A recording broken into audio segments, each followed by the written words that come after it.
अस्सलामुअलैकुम स्टूडेंट्स, कैसे आप लोग। Chapter number 5 atomic structure. और आज हमने बहुत इम्पोर्टेंट लॉन्ग लेसन जो है वो करना है, मिलिकन ऑयल ड्रॉप मेथड। तो सबसे पहले इसके दो नाम हैं, एक मिलिकन ऑयल ड्रॉप मेथड और सेकंड है चार्ज ऑफ इलेक्ट्रॉन, कि measurement of charge of electron, के किसी भी इलेक्ट्रॉन का आपने चार्ज कैसे फाइंड आउट करना है, ये इंट्रोड्यूस करवाया था। ये चार्ज जिस साइंटिस्ट ने जो है वो इंट्रोड्यूस करवाया था वो था मिलिकन, और इसके नाम पर भी हम इसे कहते हैं मिलिकन ऑयल ड्रॉप मेथड। इन 1909 के अंदर मिलिकन ने चार्ज ऑफ इलेक्ट्रॉन को जो है वो फाइंड आउट किया था और एक अपरेटस उसने यूज किया था। अब अपरेटस कौन सा है? सबसे पहले इसकी हेडिंग आ जाती है कंस्ट्रक्शन। कंस्ट्रक्शन के अंदर सबसे पहले आप इसकी डायग्राम बनाओगे।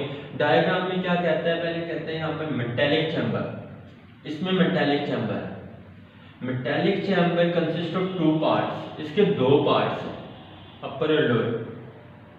The chamber is filled with air और it's pressure is adjusted in the vacuum pump. इसके अंदर हम एयर को फिल कर देंगे, इस चैम्बर के अंदर हम एयर को फिल कर देंगे, लेकिन यहाँ पर जो हम प्रेशर को मेंटेन करेंगे वो कितना करेंगे, वो किस तरह करेंगे? वैक्यूम पंप के थ्रू, जहाँ पर जो प्रेशर होगा उसे मेंटेन कर लेंगे।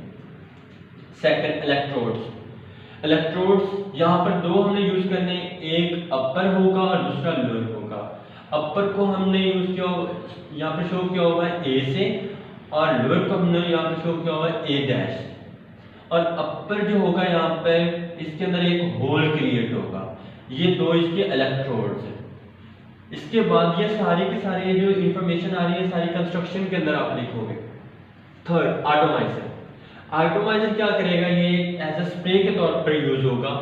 यहाँ पर कोई ऑयल हमारे पास होगा, कोई लिक्विड हमारे पास होगा, तो यहाँ पर हम स्प्रे करेंगे तो ये जो लिक्विड होगा, ये एटॉमाइजर जो है ये बेसिकली हम यूज इसलिए करते हैं ताकि इसके अंदर जो लिक्विड होगा उसे वेपर में कन्वर्ट कर सके, उसे ड्रॉपलेट में कन्वर्ट कर सके, उसे ड्रॉप में जो है वो कन्वर्ट करते हैं। इसलिए हम यहाँ पर जो है वो एटॉमाइजर का यूज करते हैं ताकि यहाँ पर ये जो लिक्विड है ये ड्रॉप फॉर्म में है।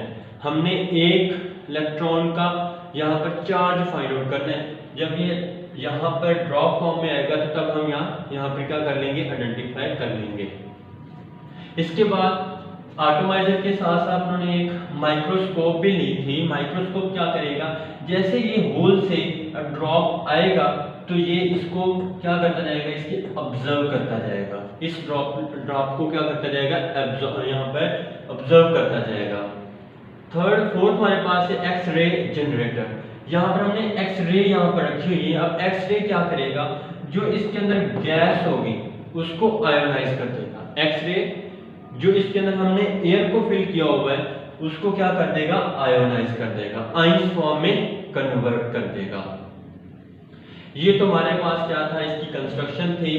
कंस्ट्रक्शन के बाद वर्किंग, कि ये वर्क कैसे कर रहे हैं, ये जो चैम्बर है ये वर्क कैसे कर रहे हैं। सबसे पहले the tiny droplet of oil introduce into the chamber. आपने क्या काम किया? एटॉमाइजर से इसका स्प्रे किया तो यहाँ पर ड्रॉप जो थे वो इंट्रोड्यूस हुए। Some droplets pass through the hole. कुछ जो ड्रॉपलेट होंगे वो इस होल में से क्या हो जाएंगे? नीचे चले जाएंगे। जैसे वो नीचे जाएंगे, यहाँ से पास हो जाएंगे, तो ऑब्वियसली ये जो यहाँ पर ड्रॉप आ रहा होगा, ये जो ड्रॉप है या जब ये नीचे यहाँ पर आएगा तो इसकी कोई ना कोई ग्रेविटी भी होगी, एक्सेलरेशन जो है, और साथ साथ जो है इसका कुछ ना कुछ मैस भी होगा, और इसके साथ साथ इसकी कुछ ना कुछ वेलोसिटी भी होगी कि कौन सी स्पीड से ये आ रहा है। तो यहाँ पर जितना इसका मैस होगा उतनी उसकी वेलोसिटी होगी। हम यहाँ पर ये कहते हैं कि mass velocity is directly proportional to mass and gravity. तो यहाँ पर हमारे पास आ जाएगा V1 वेलोसिटी 1, क्योंकि एक इलेक्ट्रोड से नीचे आ रहा है तो V1 is directly proportional to mg। m यहाँ पर मैस ऑफ ड्रॉपलेट, इसका मैस, और g यहाँ पर क्या चीज है? Acceleration due to gravity. ये ग्रेविटी होगी, इसकी कुछ ना कुछ ग्रेविटी भी होगी। Second, air between the electrode is ionised. अब हमने क्या काम किया? ये जो इसके अंदर एयर होगी चैम्बर के अंदर, उसे हमने आयोनाइज किया किससे? एक्सरे से। जैसे हम इसे आयोनाइज करेंगे तो आयोनाइज करने के बाद ऑयल ड्रॉपलेट बिकम नेगेटिव। जैसे ये आयोनाइज होगा तो इसमें ये जो ऑयल ड्रॉपलेट आ रहा होगा ये नेगेटिव में कन्वर्ट हो जाएगा। ये एक्स रे इसको मजबूर कर देंगे कि ये किसमें कन्वर्ट हो जाए? नेगेटिव चार्ज में। इसका मतलब है जब ये यहाँ से बाहर आएंगे तो ये किसमें कन्वर्ट हो जाएंगे? नेगेटिव। जैसे ये नोजल से यहाँ से निकलेंगे तो इसके ऊपर चार्ज कौन सा होगा? नेगेटिव। इसके ऊपर चार्ज कौन सा होगा? नेगेटिव। किस वजह से नेगेटिव हुआ? Due to X rays. इस एक्स रेज की वजह से इसके ऊपर जो चार्ज आ रहा होगा वो नेगेटिव हो जाएगा। इसके बाद the electrodes are then connected into electrode. इसके बाद जब ये प्रोसेस हमारे पास हो चुका, इसके बाद आपने क्या काम किया? इन दोनों इलेक्ट्रोड्स को आपने इलेक्ट्रिक फील्ड सप्लाई की, इलेक्ट्रिक फील्ड अप्लाई किया। जैसे आप इलेक्ट्रिक फील्ड यहाँ पर अप्लाई करोगे तो यहाँ पर प्रोसेस क्या होगा? यहाँ पर ये इस ड्रॉपलेट के ऊपर नेगेटिव चार्ज है, जैसे ये नीचे आएगा तो ये क्या काम करेगा? यहाँ पर ये तो नेगेटिव है, नीचे ऊपर पॉजिटिव है, तो ये नेगेटिव पॉजिटिव की तरफ चलेगा, नेगेटिव की तरफ ये मूव नहीं करेगा, क्योंकि सिमिलर चार्जेस जो है वो क्या करेंगे? रिपेल करेंगे। ये नेगेटिव इलेक्ट्रोड है तो ये भी नेगेटिव होगा, जो ड्रॉप आ रहा होगा तो ये एक दूसरे को रिपेल करेंगे, तो ये जो नीचे ड्रॉप आ रहा होगा ये ऊपर मूव करेगा। ये उस वक्त मूव करेगा जब हम इलेक्ट्रिसिटी पास करवाएंगे। जब हम इलेक्ट्रिसिटी पास करवाएंगे ये चार्ज जो होगा, ये जो ड्रॉप आ रहा होगा ये ऊपर मूव करेगा पॉजिटिव की तरफ। अब यहाँ पर जब ये पॉजिटिव की तरफ मूव करेगा तो इसने यहां पर देखिएगा against the force of gravity, इसने जब ऊपर की तरफ मूव किया तो against the force of gravity, नीचे से ऊपर की तरफ जा रहा है तो फोर्स जो है ग्रेविटी के अगेंस्ट हो रही है। अगर ऊपर से नीचे आ रहा होगा तो वो उसके रिलायबल होगी, लेकिन नीचे से ऊपर उसके अगेंस्ट हो जा रही है ग्रेविटी के। तो यहाँ पर इसका मतलब ये हुआ कि जब ये ड्रॉप ऊपर जाएगा, सपोज यहाँ पर ये ड्रॉप आ चुका था, अब ये ऊपर की तरफ मूव कर रहा है, तो इसकी जो फोर्स होगी ग्रेविटी की वो mg माइनस में कन्वर्ट हो जाएगी। वेलोसिटी तो उतनी ही होगी लेकिन वो जो ग्रेविटी होगी वो माइनस में हो जाएगी। तो यहां पर हमारे पास क्या आएगा? v2 directly proportional to E minus mg। ये E का क्या मतलब है कि आपने इलेक्ट्रिसिटी यहां पर पास करवा दी है। यहाँ पर आपने विदाउट इलेक्ट्रिसिटी, यहाँ पर इलेक्ट्रिक करंट आपने पास नहीं करवाया, इलेक्ट्रिक फील्ड आपने पास नहीं करवाई, यहाँ पर विदाउट इलेक्ट्रिक फील्ड था, यहाँ पर with the presence of electric field. ये प्रेजेंस ऑफ इलेक्ट्रिक फील्ड हुआ, जैसे ये प्रेजेंस ऑफ इलेक्ट्रिक फील्ड होगा तो ये against the force of gravity की तरफ मूव करेगा, तो ये माइनस हो जाएगा। इसके बाद इसकी मैथमेटिकली फॉर्म आ जाएगी, mathematically form divide equation 2 1 and 2, तो v1 v2 mg और E माइनस mg। किसी भी इलेक्ट्रॉन का मास जो है वो आप यहाँ पर जो है फाइंड आउट कर सकते हो। वो कैसे? जब आप यहाँ पर क्या काम करो, जब आप यहाँ पर इलेक्ट्रिसिटी की जो कांस्टेंट जो स्ट्रेंथ है उसे कांस्टेंट कर दो। जैसे आप उसे कांस्टेंट करोगे तो ये जो इलेक्ट्रॉन होगा कुछ वक्त तक यहाँ पर स्ट्रेंथ रुक जाएगा।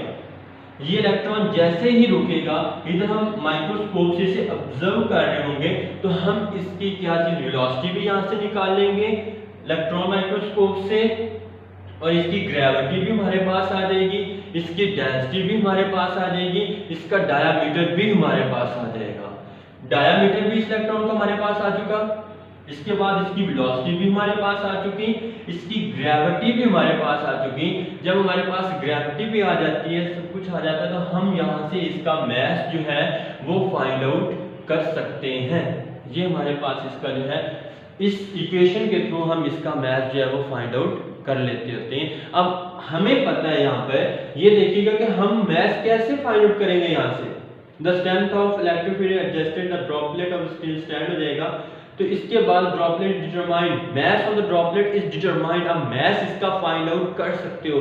अगर हमारे पास मास होगा तो हम चार्ज निकालेंगे। ये हम उस वक्त निकाल सकते हैं जब हमारे पास mg होगा, मास होगा तो हम निकाल सकते हैं। ये हम मास कैसे निकालेंगे? अब यहाँ पर देखिएगा, हमें पता है यहाँ पर जो r है रेडियस, ये किसके बराबर होता है? Diameter diameter over 2। इससे हम इसका रेडियस निकाल लेंगे। जब रेडियस आ जाएगा तो हमें पता है वेलोसिटी जो है वो किसके बराबर होती है, 4 पाई r क्यूब ओवर यहाँ पर हमारे पास आ जाएगा 3। अब यहाँ पर देखिएगा कि अब हमारे पास r आ चुका, जैसे ही r आएगा तो हम यहाँ से इसकी वेलोसिटी भी निकाल लेंगे। और हमें ये पता है कि d is equal to m over v और m is equal to d multiply by v। तो यहां से हम मैथ निकाल सकते हैं। अगर हमारे पास वो जो ड्रॉप आ रहा था, ये जो ड्रॉप हमारे पास है, इसका डायामीटर हमारे पास आ जाएगा, हम इसका रेडियस निकाल लेंगे। जैसे हम इसका रेडियस निकालेंगे, अगर हमारे पास इसका रेडियस आ चुका है तो हम वेलोसिटी निकाल लेंगे, v निकाल लेंगे। अगर हमने v यहाँ से वॉल्यूम इसका निकाल लिया, यहाँ पे v वॉल्यूम, अगर हमने यहाँ से वॉल्यूम निकाल लिया है तो वॉल्यूम के बाद डेंसिटी किसके बराबर होती है, m ओवर v, और यहाँ से डेंसिटी हम उसकी वहां से निकाल सकते हैं। डेंसिटी हमारे पास आ जाएगी और साथ उसका वॉल्यूम हम निकाल लेंगे, तो हमारे पास ये जो मैथ था ये हम कैलकुलेट कर सकते हैं इस इक्वेशन के थ्रू। जब हमारे पास इसका मैथ आ जाएगा तो हम यहाँ से E को जो है वो निकाल सकते हैं। और इसका जो कंक्लूजन था वो कौन सा था, जो मिलीकन ने इसका चार्ज निकाला था इस मैथ के थ्रू, वो था 1.59 मल्टीप्लाई 10⁻⁻19 कूलम। लेकिन जो मॉडर्न वैल्यू आ रही थी ये उसी के रिलेटेड था, तकरीबन इतनी ज्यादा डिफरेंस नहीं था। ये मॉडर्न है 1.6022 10⁻⁻19, तो ये तकरीबन जो था वो सिमिलर था। ये था हमारे पास मिलीकन ऑयल ड्रॉप मेथड। इसके बाद सेकंड एक शॉर्ट क्वेश्चन के तौर पर आता होता है, determine the mass of electron. तो E over m is equal to, ये हमने जे थॉमसन ने ये जो वैल्यू निकाली थी 1.7588 10⁻11 कूलम पर केजी। ये जे थॉमसन ने जब उसने प्रूव किया था कि इलेक्ट्रॉन जो नेगेटिव चार्ज है, तो तब उसने इसकी जो E ओवर m वैल्यू थी वो निकाल दी थी। ये इसके बराबर है। अब हमने चार्ज निकाल लिया हुआ है, मैस हमने निकालना है इलेक्ट्रॉन का। चार्ज हमारे पास है, हम चार्ज यहाँ से निकाल, ये चार्ज हमारे पास था m e कितना है 1.602 और इसके बाद 1.7588 10⁻11 ये आ जाएगा। तो यहाँ पर ये कूलम से ये कैंसिल हो जाएगा, तो ये पर था तो ऊपर यहाँ पर आ जाएगा 9.1096 10⁻31 किलोग्राम। ये एक इलेक्ट्रॉन का मैस होगा। ये एक इलेक्ट्रॉन का मैस है, ये एक इलेक्ट्रॉन का चार्ज था। और आज का टॉपिक जो था ये बहुत ही इंपॉर्टेंट था, एज अ लॉन्ग क्वेश्चन के लिहाज से भी और एज अ ये वाला शॉर्ट क्वेश्चन के लिहाज से भी। अल्लाह हाफिज़।